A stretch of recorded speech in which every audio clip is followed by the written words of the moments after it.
पर एनडीए का हठ, कौन मनाएगा जीत का छठ? इन्हीं तमाम तरह के सवालों के इर्द गिर्द हम चर्चा करने की कोशिश करेंगे, समझने की कोशिश करेंगे। राजेश सिंह प्रवक्ता बीजेपी मेरे साथ मौजूद हैं, परिमल सिंह प्रवक्ता जेडीयू मेरे साथ मौजूद हैं और यश श्रीवास्तव प्रवक्ता कांग्रेस मेरे साथ मौजूद होंगे। बात तो यहां पर सबसे बड़ी है कि महागठबंधन क्या कहता है, लेकिन एक बार हम जेडीयू के प्रवक्ता परिमल सिंह के पास भी चलते हैं, उनसे जानने और समझने की कोशिश करेंगे। परिमल जी, मेरा सवाल तो यही है कि 2025 फिर से नीतीश इस नारे के साथ जोरदार तरीके से एनडीए चुनाव में उतरा था, लेकिन ऐसा क्या हो गया कि देश के गृह मंत्री अमित शाह को यह कहना पड़ा कि जनाब मुख्यमंत्री तो हम परिणाम आने के बाद तय करेंगे कि कौन होगा। का प्रयोग किया कि 2025 225 फिर से नीतीश के नारे के साथ एनडीए उतरा था नहीं। आप पास्ट टेंस की बात क्यों कर रहे हैं? प्रेजेंट भी और फ्यूचर भी।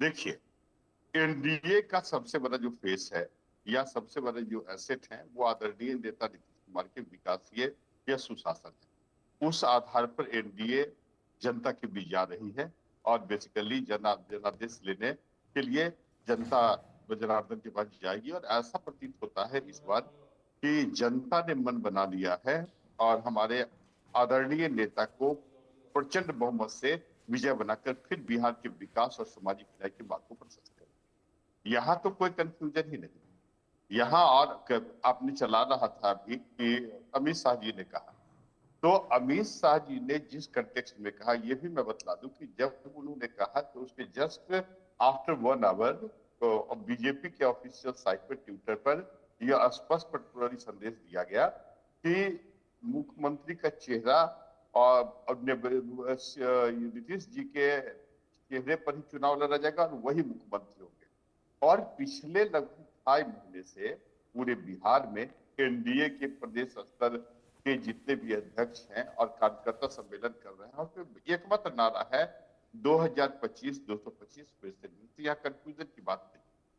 जहां तक अमित शाह जी का प्रश्न है तो उन्होंने जस्ट कॉन्स्टिट्यूशनल जो प्रोविजन होता है, देखिए हम लोग तो संविधान में विश्वास करने वाले लोग हैं, संविधान में विश्वास करते हैं, इलेक्शन कमीशन पर विश्वास करते हैं, जुडिशियरी पर विश्वास करते हैं। तो परंपरा यही रही है कि कॉन्स्टिट्यूशनल प्रोविजन यही है कि चुनाव के बाद सभी दल के एमएलए पटवारी बैठते हैं और मिल बैठ के एक औपचारिक पटवारी अनाउंस करते हैं। यहाँ तो पहले ही अनाउंस हो चुका है, वो प्रक्रिया को हम लोग क्रॉस करने वाले भी तो नहीं है। तो उस कंटेक्स्ट में यहाँ कोई कंफ्यूजन नहीं। नीतीश कुमार के जो के लिए जो अभी चूंकि बहुत लंबा समय है विस्तार से चर्चा करेंगे, लेकिन इस पर यश श्रीवास्तव जो कि कांग्रेस के प्रवक्ता हैं उनकी भी राय जान लेते हैं। सबसे पहले यश जी, जिस बात का जिक्र परिमल कर रहे हैं उस पर जवाब दे दिए, उसके बाद मैं महागठबंधन पर आऊंगा। मनोज जी, ये मुझे आपको याद दिलाने की जरूरत नहीं है कि संविधान की प्रक्रिया की जो आज परिमल जी बात कर रहे हैं, पता नहीं कैसे कर रहे हैं। हम जब करते हैं तो हमेशा एनडीए वाले हमें ये बोल के घेरते हैं कि भैया आप चेहरा नहीं बता पा रहे। इन लोगों के बोलने के चक्कर में ही हमेशा से ये कंफ्यूजन जनता के बीच में गया है कि चेहरा प्रोजेक्ट होना चाहिए, जबकि हम हमेशा से उस बात के लिए बोलते हैं जो आज ये लोग बोल रहे हैं। और ये क्यों बोल रहे हैं ये किसी से छुपा नहीं है। अभी 4-5 दिन हुआ है, जदयू वालों ने बोला था कि प्रेस कॉन्फ्रेंस करके घोषणा की जाए कि नीतीश बाबू ही सीएम होंगे, लेकिन आज परिमल कुमार जी को ये बात करनी पड़ रही है, परिमल जी को। तो इसका मतलब है अंदर कुछ ना कुछ हो रहा है। मैं तो स्पष्ट कहता हूं कि आदरणीय नीतीश कुमार फेस है वही। नहीं, वो आप बोल चुके हैं परिमल जी, मुझे मेरे समय में प्लीज बोलने दीजिए, मेरे समय में मुझे बोलने दीजिए।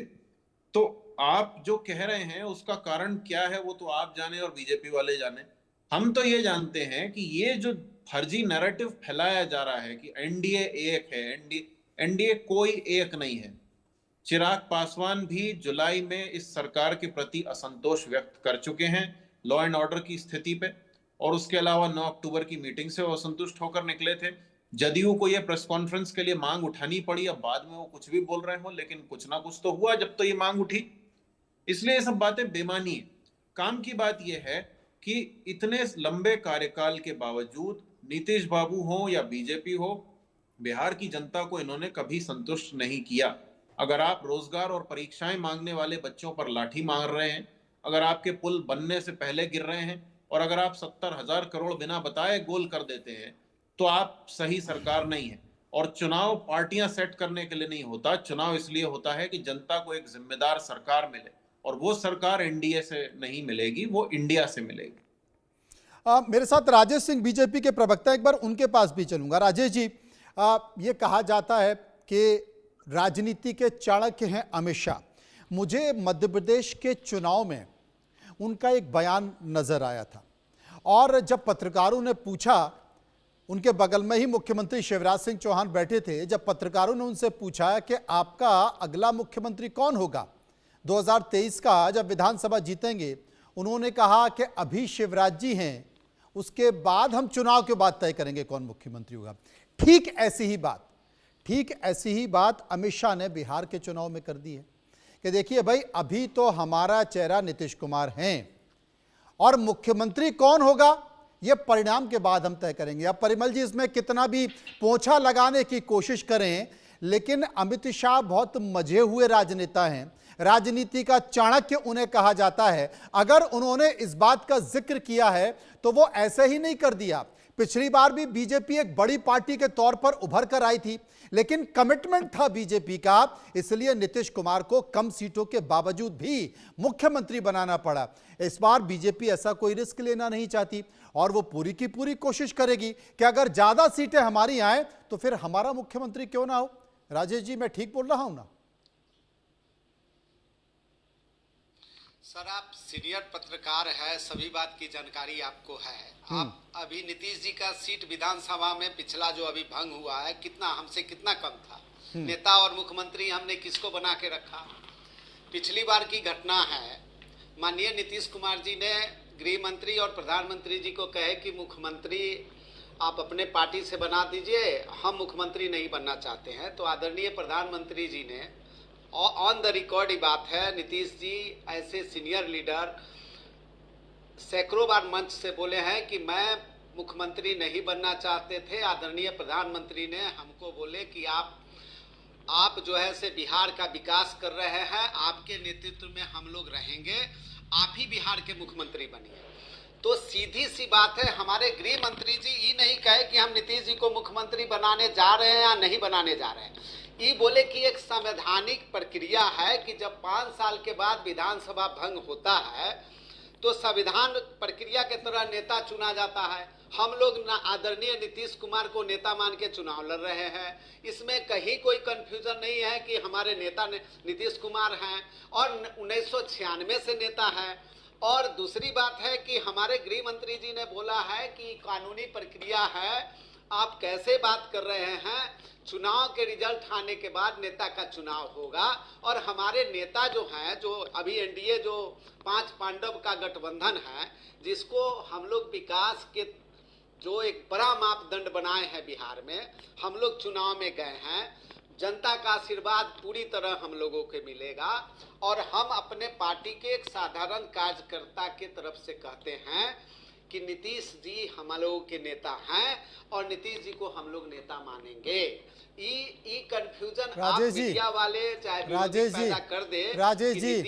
राजेश जी फिर ये तय राजेश जी, आप कह रहे हैं कि नीतीश जी हमारे नेता हैं, हम उनको नेता मानेंगे, ये मत बोलिए। आप ये बोलिए कि अगर गठबंधन की जीत होती है, एनडीए की जीत होती है, किसकी कितनी भी सीट कम आए, मुख्यमंत्री तो नीतीश कुमार ही होंगे, ये बोल दीजिए ना। सर, ये प्रत्यक्ष, सर एक कहावत है अंग्रेजी में, a pure gold does not fear from a flame. सांच की आंच की जरूरत नहीं होती है। नीतीश कुमार हमारे नेता हैं और नेता रहेंगे और नेता ही मुख्यमंत्री। सर इसमें कहीं कोई कंफ्यूजन नहीं है कि नीतीश कुमार के नेतृत्व में चुनाव हो रहा है और कानूनी प्रक्रिया, संवैधानिक प्रक्रिया के बाद जो है उसे मुख्यमंत्री नीतीश कुमार होंगे। इसमें कहीं कोई कंफ्यूजन नहीं है, कहीं कोई कंफ्यूजन नहीं है। हाँ, इतना आपको विश्वास दिला देते हैं कि अब 20 दिन बचा है, हम लोग 2010 को भी आगे बढ़ के करेंगे। इंडिया गठबंधन टूट चुका है, देखे हैं कि अभी 20 सीट पर आपस में लोग सीट फिरोवल कर रहे हैं। हम लोग एक विकास का, और बिहार जान लीजिए कि बिहार देव मुनि की धरती रही है, राजनीति की धरती रही है, ज्ञान की धरती रही है, त्याग की धरती रही है। और यहाँ से देख लीजिएगा कि